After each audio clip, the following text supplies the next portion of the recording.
Hey everyone, welcome to my channel. Obviously you're new here because this is my first video. I will do a video on myself soon, but for right now, enjoy this client tutorial that I have for you. With every client, you always want to start off with skin prep, no matter if they have oily, dry, or normal skin. So with everyone, I always start off with cleansing with micellar water, and then I'm going to go in with the Paula's Choice exfoliator. It's also a toner, so it's going to balance out the skin and minimize any texture that you may have on the face. Next, I'm going in with the moisturizer, and even if they have oily skin, you definitely want to moisturize. Just use an oil-free moisturizer. Paula's Choice has a great oil-free moisturizer that I use for my oily clients, and you can either use your fingers or a brush to apply the moisturizer. For the brows, I'm starting off with the translucent powder all over just to get rid of any oils, especially from the moisturizer, and then throughout the night, you don't want an oily brow. So now I'm going in with my Morphe pencil, and you want to brush the brows in the direction that the hair grows. But since she has fuller brows, I'm not going to do too much. I just want to outline the brows and fill in any sparse areas. I do go in the front a little bit, but brows is the absolute last thing that I do when I'm finished. I spray it and everything because that front, it'll disappear a little bit throughout the makeup. So I always go back and touch that up. I don't like a bold brow, so I'm just going to lightly go throughout her brows and fill in what's needed. I usually don't use Tarte. My go-to is Too Faced, but that's all I had in that shade. I'm going to go in with the lighter shade towards the end of the brow to brighten up that brow bone a little bit. And I do like to stretch the brow up so I can really get in that arch. But that's the only part where I stretch the brow. Then I'm going to do the darker shade in the front so it can blend in more seamlessly with the rest of the face.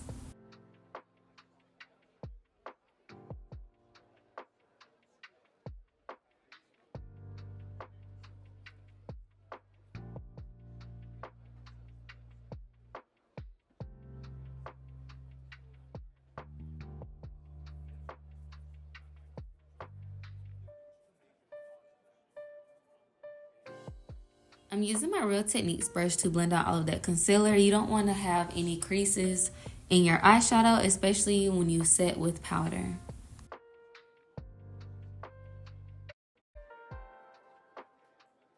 This is the Onesize translucent powder, and I absolutely love this powder. I use it for the entire face, and I'm just going to set the eyes because it's easier when doing eyeshadow, and that way you don't have any blotchy patches. Since this is a soft glam, the eyes are going to be very simple except for the wing liner. But I'm just going to take my bronzer shade and I'm going to pat that all over the eyes. The patting motion helps build up the pigment quicker than just like going in and like blending it out already. So I'm just going to go in with my wing liner now. I'm starting with the wing part, and I like for my client to look straight ahead at themselves. That way you can see like which angle you want the wing to go, because if it's closed, you can accidentally do it too thick, or it can be too thin. So it's easier just to have your eyes open, even if you're doing it on yourself. When it's a simple shadow look like this, I usually do it last, but since we're doing the wing, I like to go ahead and get that out the way so I can carve it out with the concealer. I'm taking my black opal foundation stick and I'm using it as my cream contour. Now, it's probably going to look a little crazy, but I promise you need to just trust the process, okay? So I'm taking it on the cheekbones, the forehead, and the nose. With the contour, bronzer, whichever one you want to call it. Technically, it's bronzer because it's a more orangey tone, and contour is more of a shade, so it'll be more of a gray tone. But you don't want to take it past the outer edge of your pupil. You don't want to go past no lower than your tragus, like on your ear. If you do, it's easy to clean it up. That's why you have foundation or concealer. But you just want to make sure that your edges are blended really good so it's like no harsh lines. Now I'm going in with my liquid blush, and this is optional. You can just do powder, but blush tends to fade quicker than any other area on the face, and I'm using the Juvias blush, and with theirs, it's so pigmented, so I put a little on the back of my hand, and then I go in that with my brush instead of putting it straight on the face, because promise you will be pissed, or you'll just be blending forever. But the cream products are really good under the powders if you're taking like photo shoots or any pictures, honestly, because it helps the makeup not look washed out. I'm taking the same concealers that I use to carve out the brows, and I'm going to put that under the eyes and go ahead and carve out that wing liner to clean it up. But I don't know if you can see in the video, but I don't put the concealer directly under the eyes because it helps for it to not get cakey and it prevents some of the creasing that you may have. I put the concealer under the eyes, the nose, like down the bridge of the nose, the forehead, and carve out the top of the brows. This day we were rushing a little bit, so I kind of do things differently, just a little bit. So you'll see that I'm about to blend it out after this, but usually I let the concealer sit a little bit and I go ahead and put the concealer down the bridge of the nose and the forehead. But since I was using the Tarte concealer, it does dry a little faster, so I had to go ahead and blend that out so it didn't get cakey or like, you know, feel too thick. And then I usually will put a darker concealer on the outer edges of the light concealer. That way it's not trying to blend from straight light to dark.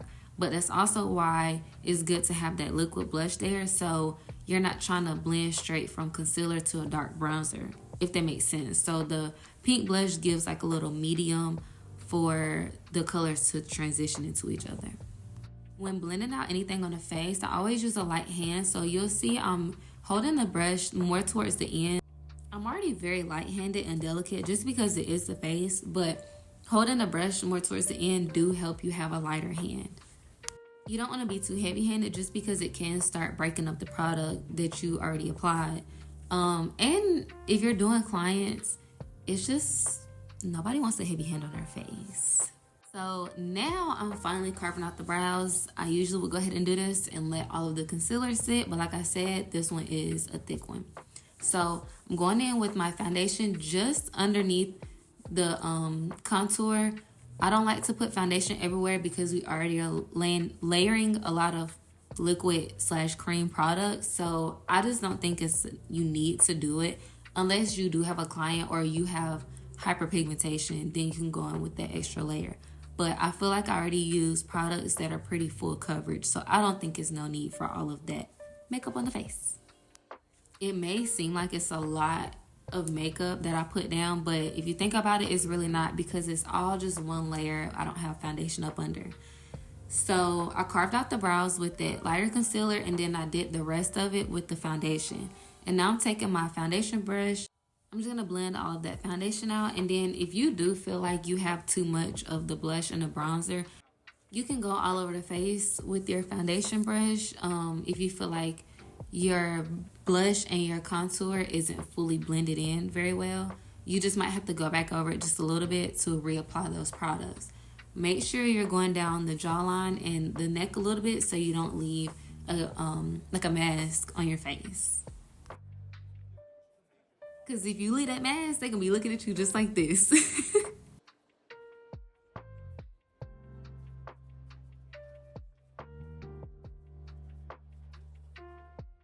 So now you'll just see me blending everything and how I have to go back over with some of the cream or liquid product. The most important thing when it comes to doing your base is blending. You really have to blend. And you can use a makeup sponge, like a beauty blender. But I personally like brushes better because the beauty blenders tend to soak up more product. And just for having clients, it's not as sanitary. So because it's a sponge, so it holds bacteria and stuff.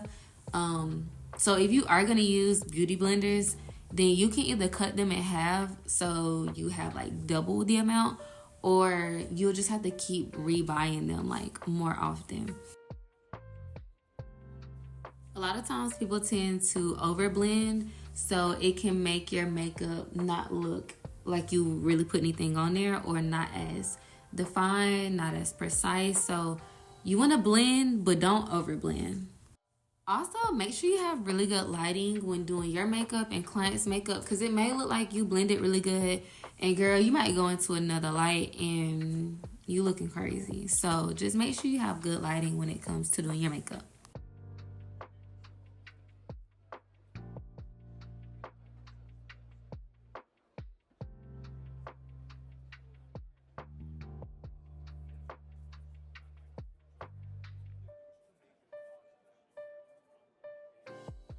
Now, this is where I actually do my nose contour.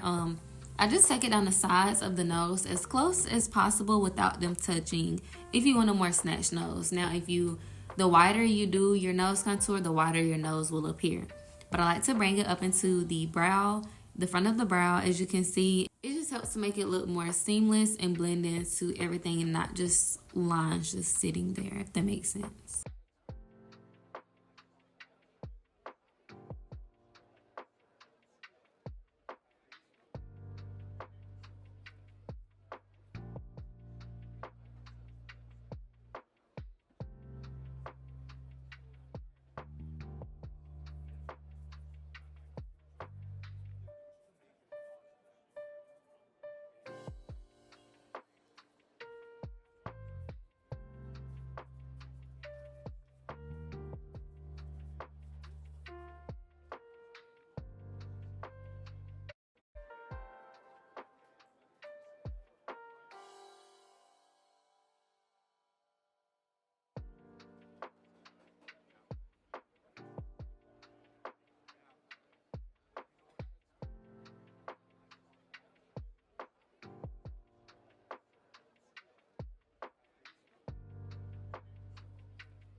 I'm going in with the lighter shade with the Too Faced to brighten up the under eye a little bit.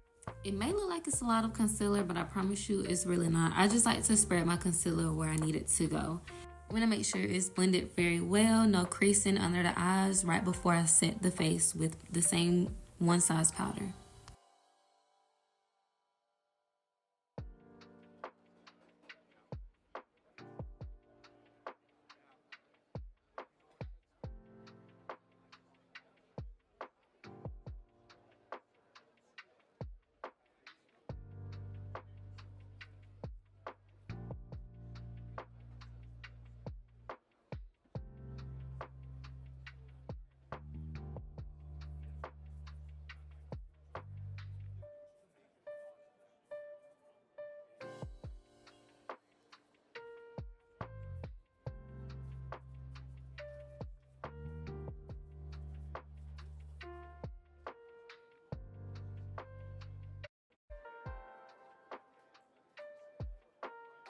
For under the eye, it's the same one size, but this is the pink translucent powder. The pink helps brighten up the under eyes a little bit, and yes, you can use this on darker skin tones. Just be careful and not use too much because it can come out pink. But if that does happen, just keep blending it in, and you can go over it with like a face powder to bring back that color. I'm taking a powder puff, and I like to pat it on the back of my hand to get some of that powder off and to make sure there's no clumps within the powder. So because if you put that on the wet spots, leave the clumps right there. You can do this with a beauty blender and a brush. With the brush, you just want to tap some of it off. That way you're not spilling powder everywhere. But personally, I don't like setting with brushes. I just think it's too messy, and the powder puff gives that airbrush kind of look. So I'm setting under the eyes and the forehead with this, and then later I'll set under the contour with that same, well, not with the same powder, but the translucent, not the pink. For powder bronzer, I'm going in with Fenty, and we're just going to put that everywhere that we put the cream bronzer.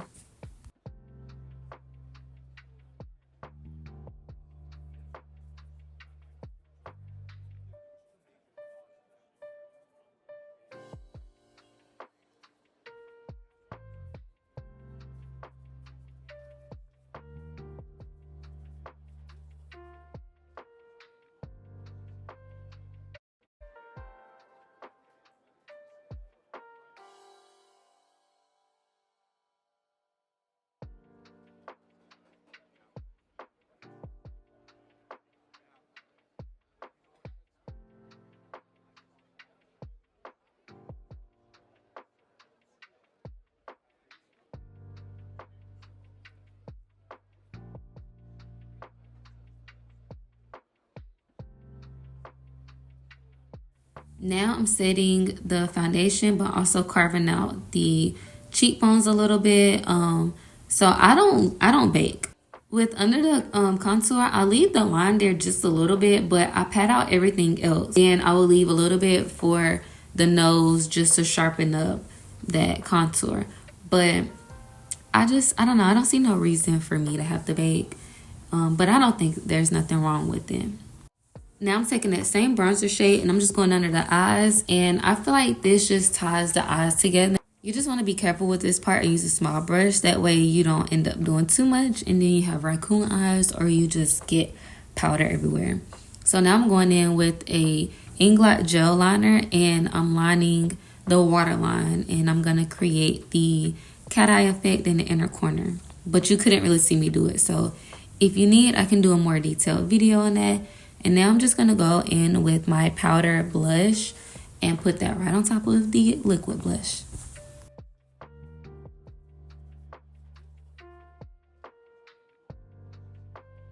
I'm spraying with the Morphe Continuous Setting Spray, and I like to make sure my clients are drenched. Like, you don't want it running down the face, but they need to look wet, okay?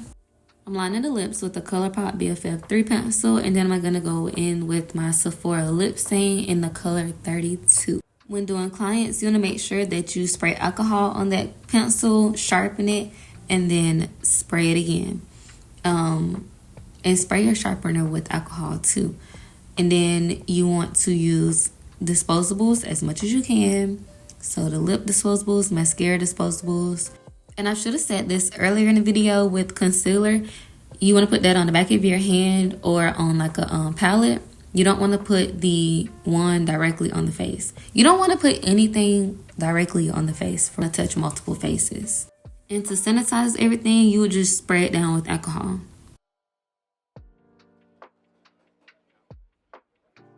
You want to get them to block their lips or pop them together instead of rubbing. And this right here will get you kicked out of my chair if you rub them lips and you smear the lip that I just did. Oh, that right there gets me hot. And as you can see, my girl is feeling herself. So now we're going in with the Makeup by Mario highlighter in the shade Honey, I believe. I just take this down the bridge of the nose. I don't do it on the cheekbones. And my girl is feeling herself again, okay? So now this is the end. So like I said, I like to go back in on the brows and just touch up what needs to be touched up. Chef's kiss, yeah, you seen it. So I just like to touch up everything and see if I need to add more blush or, you know, make sure everything is even.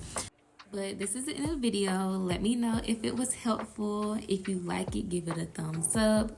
Comment, let me know your thoughts, and subscribe obviously if you love it, because I will be coming with more tips and tricks and looks, and I will be doing a video on myself, introducing me and all of that good stuff. Bye.